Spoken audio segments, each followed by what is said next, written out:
শুরুতে থাকছে দেশ বিদেশের সংবাদ শিরোনাম। রানওয়ে বাড়াতে সরানো হচ্ছে 136 বছরের মসজিদ। এবার দেখবেন বিস্তারিত। ভারতের পশ্চিমবঙ্গের দমদম বিমানবন্দরের ভেতরে অবস্থিত 136 বছরের পুরানো গৌরীপুর জামে মসজিদ, যা স্থানীয়দের কাছে বাকরা মসজিদ নামে পরিচিত, সেটি হস্তান্তরের প্রক্রিয়া শুরু হয়েছে। বিমানবন্দরের দ্বিতীয় রানওয়ে সম্প্রসারণ এবং নিরাপত্তাজনিত কারণে শনিবার থেকে মসজিদে প্রবেশের বিশেষ অনুমতি বন্ধ করে দিয়েছে কর্তৃপক্ষ। একই সঙ্গে নিয়মিত নামাজ আদায়ও সাময়িকভাবে বন্ধ রাখা হয়েছে।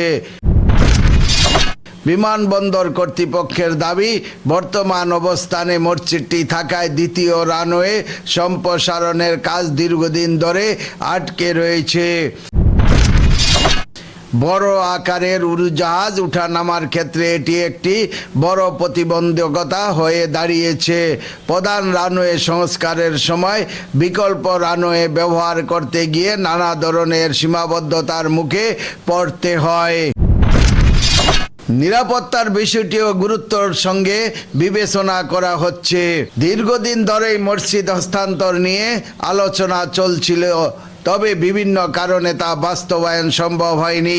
সম্প্রতি প্রশাসন, বিমানবন্দর কর্তৃপক্ষ এবং মসজিদ পরিচালনা কমিটির মধ্যে একাধিক দফা বৈঠকের পর বিষয়টি নতুন গতি পেয়েছে।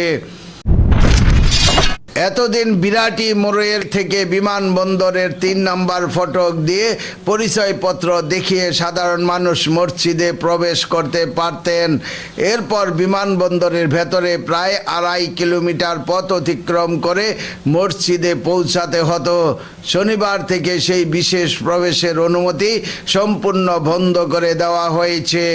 ফটকের সামনে অতিরিক্ত নিরাপত্তা সদস্য মোতায়েন করা হয়েছে, যাতে কেউ অনুমতি ছাড়া ভিতরে প্রবেশ করতে না পারে। প্রশাসনিক সূত্রে জানা গেছে, সম্প্রতি উত্তর 24 পরগনা জেলা প্রশাসনের উদ্যোগে সংশ্লিষ্ট কর্তৃপক্ষের সঙ্গে বৈঠক অনুষ্ঠিত হয়। পরে একটি বিশেষ দল মসজিদ এলাকা পরিদর্শন করে। এরপর বিমানবন্দর নিরাপত্তা কমিটিও পরিস্থিতি পর্যালোচনা করে চূড়ান্ত সিদ্ধান্তের দিকে এগোয়। মসজিদ পরিচালনা কমিটির পক্ষ থেকেও ইতিবাচক মনোভাবের কথা জানানো হয়েছে।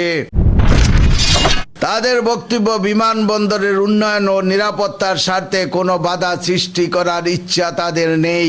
তবে হস্তান্তরের ক্ষেত্রে ধর্মীয় মর্যাদা ও ঐতিহাসিক গুরুত্ব যেন অক্ষুণ্ণ থাকে, সেই বিষয়টি নিশ্চিত করার অনুরোধ জানানো হয়েছে। বিমানবন্দর কর্তৃপক্ষ মসজিদ কমিটিকে বিমানবন্দরের বাইরে আরও বড় আধুনিক একটি নতুন মসজিদ নির্মাণ করে দেওয়ার প্রস্তাব দিয়েছে।